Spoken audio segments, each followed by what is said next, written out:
Recording by Moira Fogarty. The Art of War by Sun Tzu, translated by Lionel Giles. Part 3. Attack by Stratagem.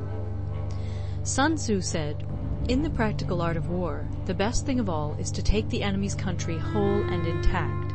To shatter and destroy it is not so good. So too, it is better to recapture an army entire than to destroy it, to capture a regiment, a detachment, or a company entire than to destroy them. Hence, to fight and conquer in all your battles is not supreme excellence. Supreme excellence consists in breaking the enemy's resistance without fighting. Thus, the highest form of generalship is to balk the enemy's plans. The next best is to prevent the junction of the enemy's forces. The next in order is to attack the enemy's army in the field. And the worst policy of all is to besiege walled cities. The rule is not to besiege walled cities if it can possibly be avoided. The preparation of mantlets, movable shelters, and various implements of war will take up 3 whole months, and the piling up of mounds against the walls will take 3 months more.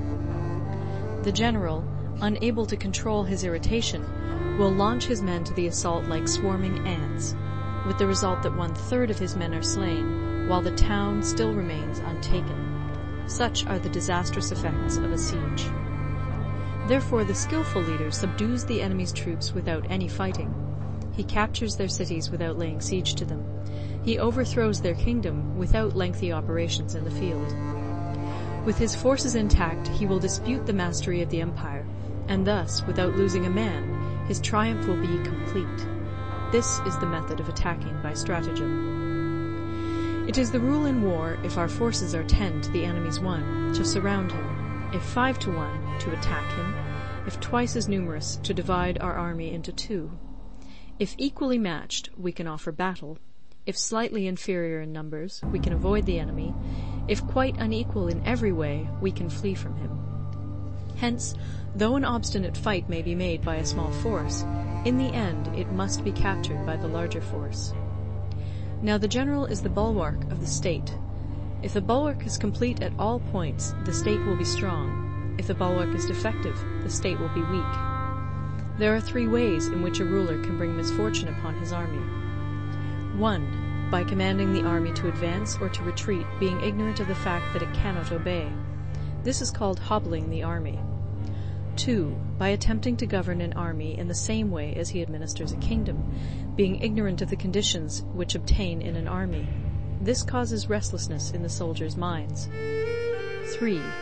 By employing the officers of his army without discrimination through ignorance of the military principle of adaptation to circumstances.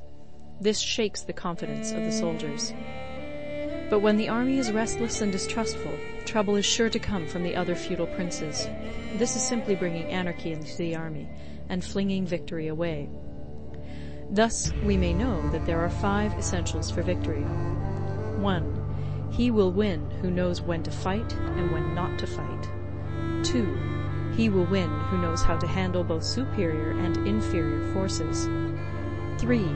He will win whose army is animated by the same spirit throughout all its ranks. 4. He will win who, prepared himself, waits to take the enemy unprepared. 5. He will win who has military capacity and is not interfered with by the sovereign. Hence the saying, if you know the enemy and know yourself, you need not fear the result of 100 battles. If you know yourself, but not the enemy, for every victory gained you will also suffer a defeat. If you know neither the enemy nor yourself, you will succumb in every battle. End of Part 3. Part 4. Tactical Dispositions. Sun Tzu said, "The good fighters of old first put themselves beyond the possibility of defeat, and then waited for an opportunity of defeating the enemy. To secure ourselves against defeat lies in our own hands, but the opportunity of defeating the enemy is provided by the enemy himself. Thus the good fighter is able to secure himself against defeat, but cannot make certain of defeating the enemy. Hence the saying, one may know how to conquer without being able to do it." Security against defeat implies defensive tactics. Ability to defeat the enemy means taking the offensive. Standing on the defensive indicates insufficient strength, attacking a superabundance of strength. The general who is skilled in defense hides in the most secret recesses of the earth. He who is skilled in attack flashes forth from the topmost heights of heaven. Thus, on the one hand, we have ability to protect ourselves, on the other, a victory that is complete. To see victory only when it is within the ken of the common herd is not the acme of excellence. Neither is it the acme of excellence if you fight and conquer, and the whole empire says, "Well done!" To lift an autumn hair is no sign of great strength. To see the sun and moon is no sign of sharp sight. To hear the noise of thunder is no sign of a quick ear. What the ancients called a clever fighter is one who not only wins, but excels in winning with ease. Hence his victories bring him neither reputation for wisdom nor credit for courage. He wins his battles by making no mistakes. Making no mistakes is what establishes the certainty of victory, for it means conquering an enemy that is already defeated. Hence the skillful fighter puts himself into a position which makes defeat impossible, and does not miss the moment for defeating the enemy.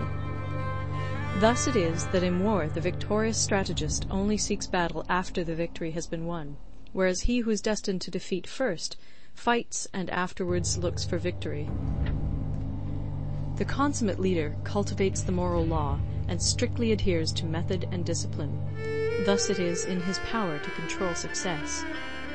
In respect of military method we have, firstly, measurement, secondly, estimation of quantity, thirdly, calculation, fourthly, balancing of chances, fifthly, victory.